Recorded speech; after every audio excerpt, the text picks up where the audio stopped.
మన ప్రభువైన యేసుక్రీస్తు నామములో మీ అందరికీ శుభాలు వందనాలు తెలియచేయచ్చు ఉన్నాను. ప్రియులారా, ఎలా ఉన్నారు? అందరూ క్షేమంగా ఉన్నారా? ప్రభు మహాకృపను బట్టి లెంట్లోని ప్రతి దినము మనము ఆధ్యాత్మికంగా ఎదగడానికి ప్రతి దినము మనకి ఎంతగానో సహాయకరంగా ఉంటుంది అని నేను నమ్ముచున్నాను. మీరు ఆధ్యాత్మికంగా ఎదుగుతూ ఉన్నారని కూడా నేను నమ్ముతూ ఉన్నాను. ఎంతో భారభరితమైనటువంటి పరిచర్యను ప్రోత్సహిస్తూ ఉన్నారు. అనేకులకు ఈ వర్తమానాలు పంపించండి. మీరు ఆధ్యాత్మికంగా ఎదగండి. ఇంకా అనేకులు ఆధ్యాత్మికంగా ఎదిగినట్లుగా మీరంతా సహాయము చేసేవారిగా ఉండాలని ప్రేమతో మిమ్మల్ని ప్రోత్సహిస్తూ ఉన్నాను. నేటి ధ్యాన అంశము చీకటి క్రియలు, works of darkness. Works of darkness. దీనికి పరిపూర్ణమైనటువంటి అర్థాన్ని కనుక మనం గమనించినప్పుడు వికెడ్నెస్ ఆర్ ఈవిల్ అనే అర్థాలు కూడా డార్క్నెస్కి రావడం అనేది మనం చూస్తూ ఉన్నాం. పిల్లరా, ఈ డార్క్నెస్ అనేది చీకటి క్రియలు అనేవి సాతానికి సూచనగా ఉంది, దేవునికి వ్యతిరేకమైన కార్యాలుగా ఉన్నది అనే విషయాన్ని మొదటిగా మనము మనసులో జ్ఞప్తికి ఉంచుకోవాలి.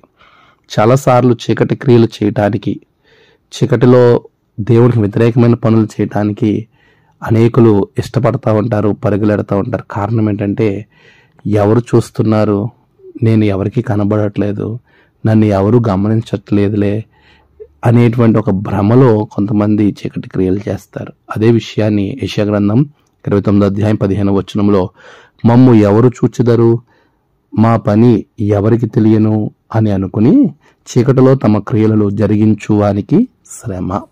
కాబట్టి మనము చీకటిలో దేవునికి వ్యతిరేకమైన క్రియలు చేస్తున్నామా ఒకసారి ఆలోచన చేయాలి. దేవునికి వ్యతిరేకమైన క్రియలు, చీకటి క్రియలు మనము చేయటం ద్వారా ప్రభువుకు దూరం అవుతాం. అసలు చీకటి అనేది సాతానుకు సాదృశ్యంగా ఉంది. మనం వెలుగు సంబంధులము, చీకటిలో మనము లేము. ఇదివరకు మనం చీకటిగా ఉన్నాం, కానీ పూర్వము ఇప్పుడైతే ప్రభు మనల్ని వెలుగుగా మార్చాడు. ఈ విషయాలను మనము మనసులో ఉంచుకోవాలి. పూర్వం ఒకప్పుడు మనం చీకటి ఉన్నప్పటికీ ఇప్పుడు వెలుగుగా చేశాడు. మనం వెలుగులో ఉన్నాము, చీకటికి మనకి సంబంధము లేనే లేదు అని ప్రభు అనేక సందర్భాల్లో పరిశుద్ధ గ్రంథంలో తన భక్తుల ద్వారా తెలియజేసిన మాటలను మనం ఒక్కసారి జ్ఞాపకంలో పెట్టుకోవాలి. ప్రియులారా, ఈ చీకటి క్రియలను చేయటం వలన మన జీవితము అనేక రకాలుగా నష్టపోతుంది. అసలు చీకటి క్రియలను ఎందుకు చేస్తారు అని కొన్ని విషయాలు కనుక మనం ఆలోచన చేస్తే, మొదటిది, క్రియలు చెడ్డగా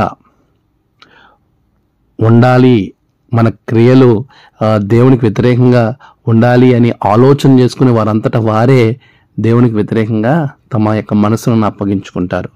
యోహాను సువార్త 3:19, క్రియలు చెడ్డవైనందున వెలుగు ప్రేమింపక చీకటినే ప్రేమించిరి. చూసారా, వారి క్రియలు చెడ్డగా ఉన్నాయి.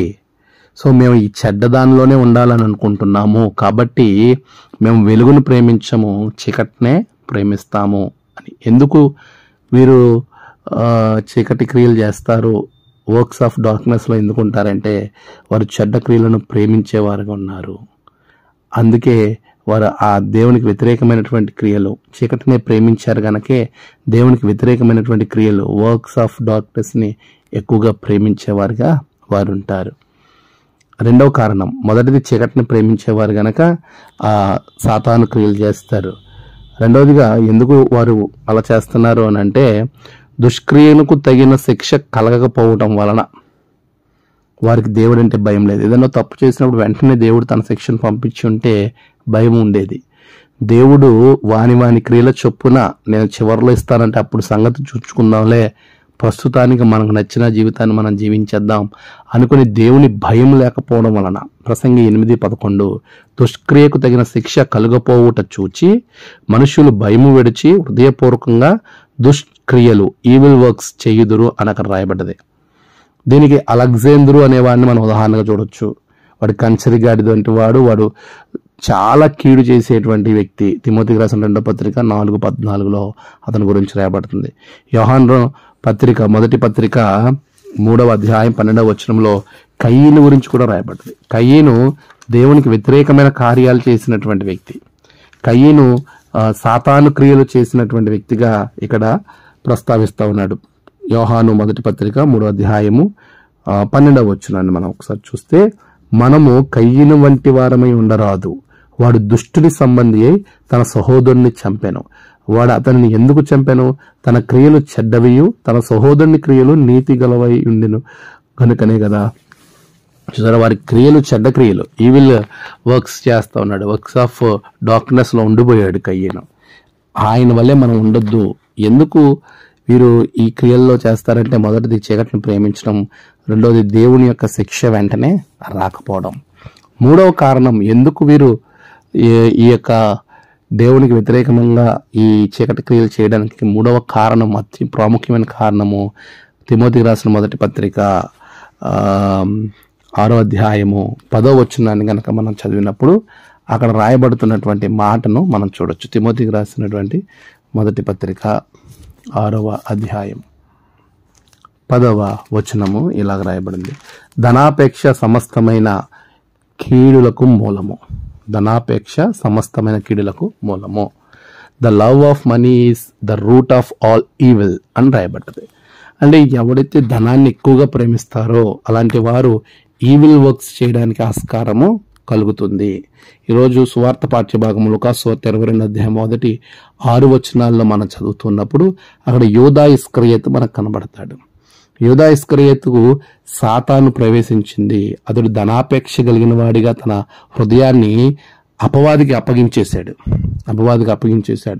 అది మనం ఎక్కడ గమనించగలుగుతామనంటే, యోహాను సువార్త 12వ అధ్యాయం 6వ వచనంలో వాడు దొంగిలిచు అనే పదం అక్కడ రాయబడింది. డబ్బు సంచిలో ఉన్న ధనాన్ని దొంగిలిస్తూ ఉండేవాడు అతడు. అంతే తప్ప పేదల పట్ల ప్రేమ కలిగి అతడు ఆ మాటలు పలకలేదు అనేటువంటి సందర్భంలో మనం చూస్తాం. ఇక్కడ కూడా సువార్త పాఠ్యభాగం లూకాసు సువార్త 22వ అధ్యాయం మొదటి 6 వచనాల్లో అతడు అక్కడికి వెళ్ళి వారితో లావాదేవీలు మాట్లాడుకున్నట్టుగా మనకి చాలా స్పష్టంగా మాటల్లో అక్కడ కనబడుతుంటది. చూడండి, యోధాలో సాతాను ప్రవేశించిన 4వ వచనం, గనుక వాడు వెళ్ళి ఆయనను వారు ఎలాగో అప్పగింపవచ్చునో దానిని గూర్చి ప్రధాన యాజకులతో అధిపతులతోనూ మాట్లాడాను. అలా మాట్లాడాడు. అందుకు వారు సంతోషించి వారికి ద్రవ్యమిచ్చి సమ్మతించిరి. ఇవి అడిగాడు, మాకు ఎంత ధనం కావాలి, అప్పుడు ఇన్నెలాగా అప్పగిస్తాను నేను అని లావాదేవీలు మాట్లాడుకున్నాడు. కాబట్టి దానికి వారు సమ్మతించిరి అనే పదం రాయబడ్డది. అడిగాడు కాబట్టి సమ్మతించిరి అనే మాట అక్కడ వాడబడింది.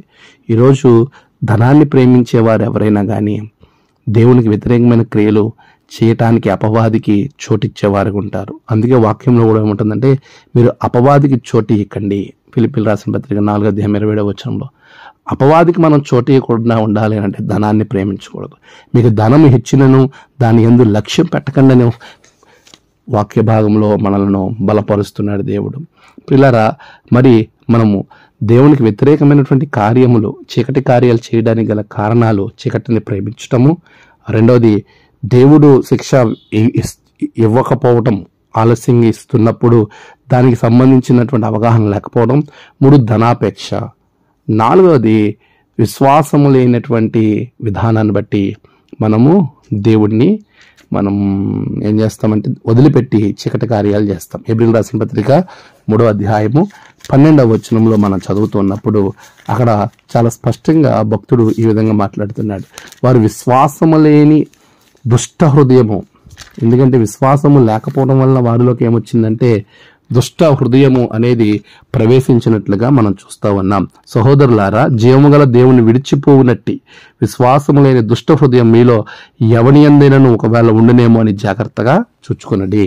The evil heart of unbelief అనే మాట రాయబడ్డది. అంటే మనము ఎప్పుడైతే విశ్వాసం లేకుండా దేవుణ్ణి యందు నమ్మకం లేకుండా ఉంటామో ఆయన విడిచిపెట్టేసేటువంటి దుష్ట హృదయం మనలోనికి ప్రవేశిస్తుంది.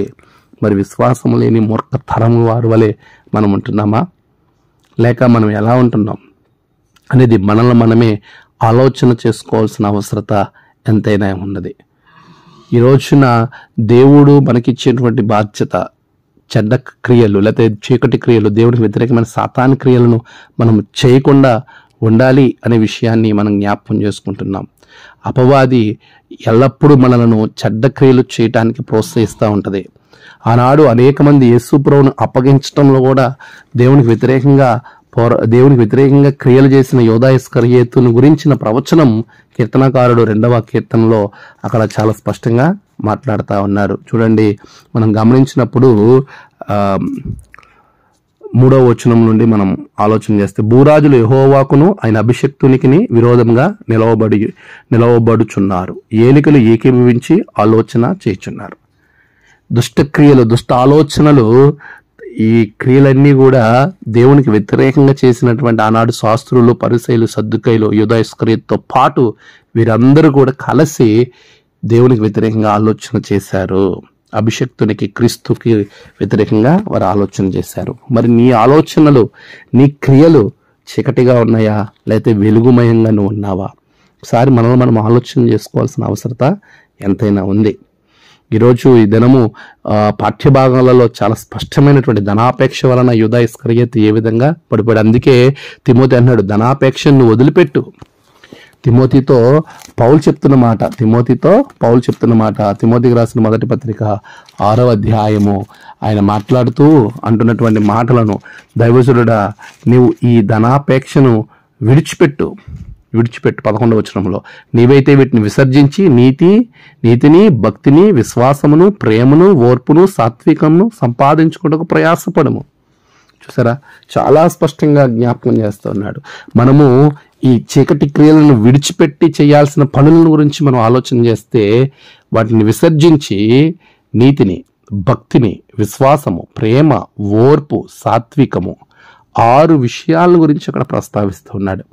వీటితో పాటు మనం ఇంకొన్ని వచనాలు కనుక మనం చూడగలిగినప్పుడు, రోమీయులకు రాసిన పత్రిక 13:12 అంటాడు, అంధకార క్రియలను విసర్జించి తేజస్ సంబంధమైన యుద్ధోపకరణాలను ధరించు అనే మాట మనకు కనబడుతుంది. Let us therefore cast off the works of darkness and let us put on the armor of light. ఈ రోజున మనం అందరం కూడా ఆ డార్క్నెస్ ని, ఆ చీకటి క్రియలను, అంధకార శక్తి క్రియలను విడిచిపెట్టి ఆ తేజస్ సంబంధమైన యుద్ధోపకరణాలను ధరించుకోవాలి. ఇది 7వ విషయంగా మనకు కనబడుతుంది. మరొక సంబంధమైనటువంటి క్రియ, మనము ఈ చీకటి క్రియలను విడిచిపెట్టి మనం చేయాల్సింది ఎఫెసీ 5:11, నిష్ఫలమైన అంధకార క్రియలలో పాలివారై ఉండక వాటిని ఖండించండి. మనం చేయాల్సింది ఏంటి తెలుసా? అంధకార క్రియలను ఖండించాలి. అందులో పాలిభాగస్తులుగా మనం ఉండకూడదు. అలాంటి క్రియను మనం కలిగి ముందుకు వెళ్ళినప్పుడు ప్రభు మనలను ఎంతగానో ఆశీర్వదిస్తాడు ప్రియులారా. ఈరోజు మరి నీవు ఆ రీతిగా ఉంటున్నావా? మనము చీకటి క్రియలు చేయడానికి 4 కారణాలు జ్ఞాపకం చేశాను. 1, చీకటిని ప్రేమించటం. 2, దేవుడు శిక్షిస్తాడే అనేటువంటి భయం లేకపోవడం. 3, ధనాపేక్ష కలిగి ఉండడం. 4, విశ్వాసం లేకుండా జీవించటం. ఈ 4 క్రియల వలన మనము దేవునికి వ్యతిరేకంగా వెళ్ళిపోయి చీకటి క్రియలు చేస్తున్నాం.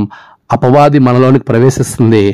దేవునికి వ్యతిరేకమైన కార్యాలు చేస్తున్నాం. అయితే వాటన్నిటినీ మనం విసర్జించి మనము చేయాల్సింది, మొదటిది నీతిని, 2వది భక్తిని, 3 విశ్వాసాన్ని, 4 ప్రేమను, 5 ఓర్పును, 6 సాత్వికమును, 7 తేజస్ సంబంధమైన యుద్ధోపకరణాలను, 8 ఇలాంటి వాటన్నిటిని కూడా, అంధకార క్రియలన్నింటినీ కూడా మనం ఖండించేటువంటి దృఢమైన మనస్సు.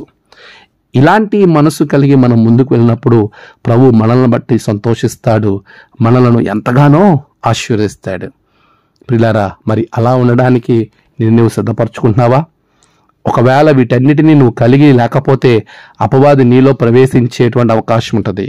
ధనాపేక్ష కలిగి ఎప్పుడైతే చీకటి సంబంధమైన క్రియలు కలిగి యూదా ఇస్కరియోతు వెళ్ళాడో, ఆయనను ఎలాగ సాతాను వెంటనే అతనిలో ప్రవేశించింది. ఈరోజు మనము అలాంటి ఆలోచనలు ఉండగానే మన హృదయంలోనికి అపవాది ప్రవేశిస్తాడు. దానివలన అపవాది సంబంధమైన క్రియలు మనం చేస్తూ ఉంటాం. ప్రియా విశ్వాసి, నువ్వు చీకటి క్రియలను విడిచిపెట్టి వెలుగు సంబంధిగా జీవించాలి. 1860 సంవత్సరం డిసెంబర్ 2వ తారీఖున ఒక ధనవంతుని అంటే కుటుంబంలో, బహుధనవంతుడు, మామూలు ధనవంతులు కూడా కాదు, చాలా కోటీశ్వరుడు, ఇంగ్లాండ్ దేశంలోని విల్ట్ షైర్ అనేటువంటి పట్టణంలో ధనవంతుని కుటుంబంలో జన్మించినటువంటి కుమారుడు. చిన్నప్పటి నుంచి వేట యందు, క్రికెట్ యందు, గుర్రపు పందెముల యందు చాలా ఆసక్తి కలిగినటువంటి వాడు. 16 ఏళ్ల వయసులోనే క్రికెట్లో ప్రావీణ్యత సంపాదించుకున్నవాడు. చాలా అందమైనటువంటి వాడు, దృఢమైన శరీరం కలిగిన వాడు. అందుని బట్టి తను తాను ఎంతో అతిశయపడేవాడు. ధనాన్ని బట్టి చాలా గర్వం కలిగిన వాడిగా ఉండేవాడు.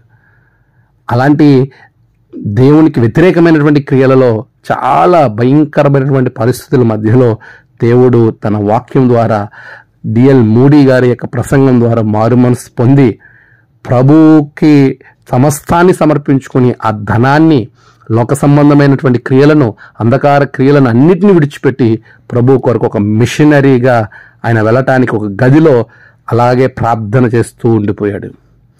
ఆ ప్రార్థన ద్వారా తన యొక్క విద్యాభ్యాసము బ్యాచులర్ ఆఫ్ ఆర్ట్స్ ముగించుకుని ఆయన న్యాయవాది కోరిక నెరవేర్చుకోవడానికి ముందుగా అలా న్యాయవాది అవ్వాలని అనుకుంటాడు. అయితే ఆత్మల భారం కొరకు వాటన్నిటిని ప్రక్కన పెట్టి దేవుని కొరకు ఒక మిషనరీగా ఆయన వెళ్తాడు.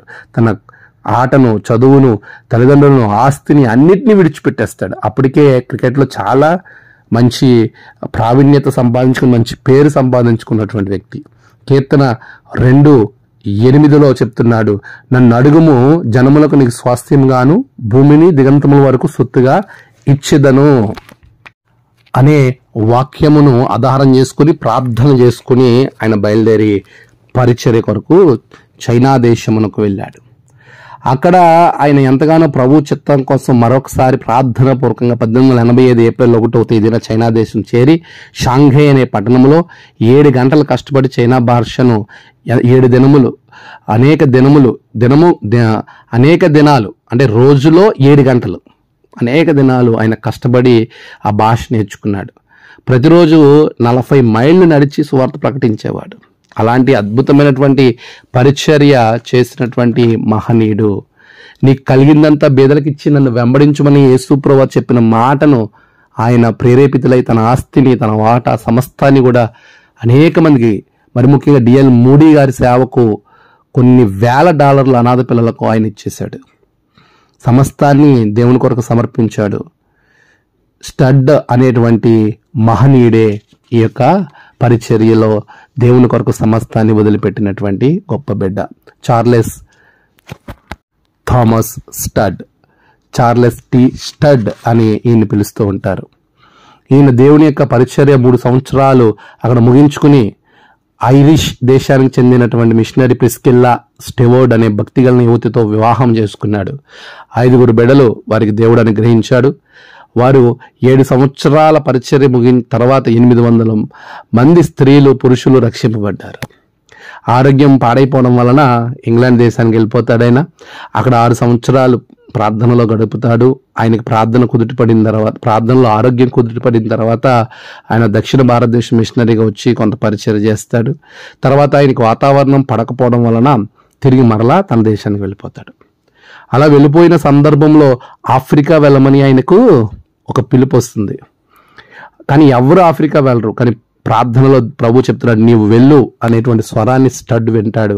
ప్రభువా, నేను వృద్ధుడను, 15 సంవత్సరాల నుంచి వ్యాధితో బాధపడుతున్నాను, నేను ఎలా వెళ్ళగలంటే నేను నిన్ను స్వస్థపరుస్తాను, నువ్వు వెళ్ళు అని ప్రభు చెప్పిన స్వరాన్ని ఆయన అంగీకరించి స్టడ్ క్రీస్తు కొరకు ఆయన యవనాన్ని, ఉన్నత స్థితిని ఒకప్పుడు త్యాగం చేసి చైనా కొరకు, ఇండియా కొరకు తన ఆస్తి అంతా త్యాగం చేసి మనుషులు తినేసే ప్రాంతానికి ప్రాణాలు కూడా త్యాగం చేయడానికి సిద్ధమై వెళ్తాడు. వెళ్ళి అక్కడ పరిచర్య చేస్తాడు. అక్కడ ఆఫ్రికా వెళ్ళనివ్వకుండా అనేకులు ఆటంకపరుస్తారు. కానీ ప్రభు నన్ను వెళ్ళమని చెప్పాడని చెప్పి నేను వెళ్తాను అని ఖచ్చితంగా ఆయన వెళ్తాడు.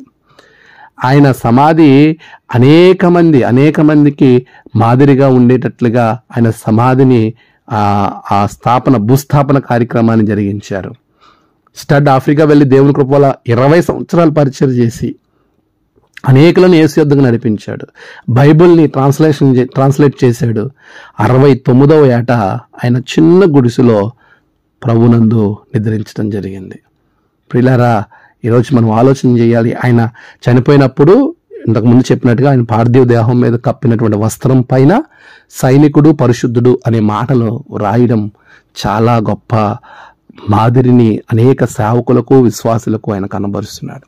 ఈ లోకంలో ధనాన్ని వదిలిపెట్టాడు, ధనాపేక్షను వదిలిపెట్టాడు, తన యొక్క సమస్తాన్ని వదిలిపెట్టాడు, తన కొన్న ఆరోగ్యాన్ని వదిలిపెట్టాడు, తన ఎంతో ఇష్టమైనటువంటి ఆటను వదిలిపెట్టాడు. అన్నిటినీ వదిలిపెట్టి క్రీస్తు కొరకు ఆయన వెలుగుగా జీవించాడు. చీకటిలో నుండి వెలుగులోకి వచ్చాడు. పూర్వం మనము అంధకారంలో చీకటిలో ఉన్నాం, కానీ ఇప్పుడైతే దేవుని కొరకు గొప్ప వెలుగై ఉన్నాం. అలాంటి వెలుగుగా నువ్వు జీవించాలని ప్రభు కోరుకుంటున్నాడు. చీకటి క్రియలను విడిచిపెట్టండి, దానికి అలాంటి వెలుగైనటువంటి క్రీస్తును మనం అంగీకరిస్తున్నాం. సిలువలో మన కొరకు ప్రాణత్యాగం చేసిన క్రీస్తును చూడండి. ప్రభు అంటున్నాడు, మీరు లోకానికి వెలుగు అని. మనం లోకానికి వెలుగుగా ఉందాం. క్రీస్తు రాజ్య సువార్తను అనేకులకు ప్రకటిద్దాం. చీకటి క్రియలను విడిచిపెట్టి వెలుగు సంబంధులుగా జీవిద్దాం. ప్రభు ఆశీర్వాదాలు మీకు కలుగునుగాక. ఆమేన్. ప్రార్థన. సర్వశక్తిమంతుడ గొప్ప దేవ, నీ బిడ్డలు ప్రభువా చీకటి క్రియలను విడిచిపెట్టి తేజో సంబంధమైనటువంటి క్రియలను చేయుటకు, వెలుగుగా ఉండుటకు వారిని ఆశీర్వదించండి. దినదీవులతో నింపి బలపరచండి. యేసు నామమున ప్రార్థించి వేడుకొంచున్నాం తండ్రి. ఆమేన్. తండ్రి, కుమార, పరిశుద్ధాత్మ త్రియేక దేవుని దీవెన మీకు తోడుగా ఉండి నడిపించును గాక. ఆమేన్.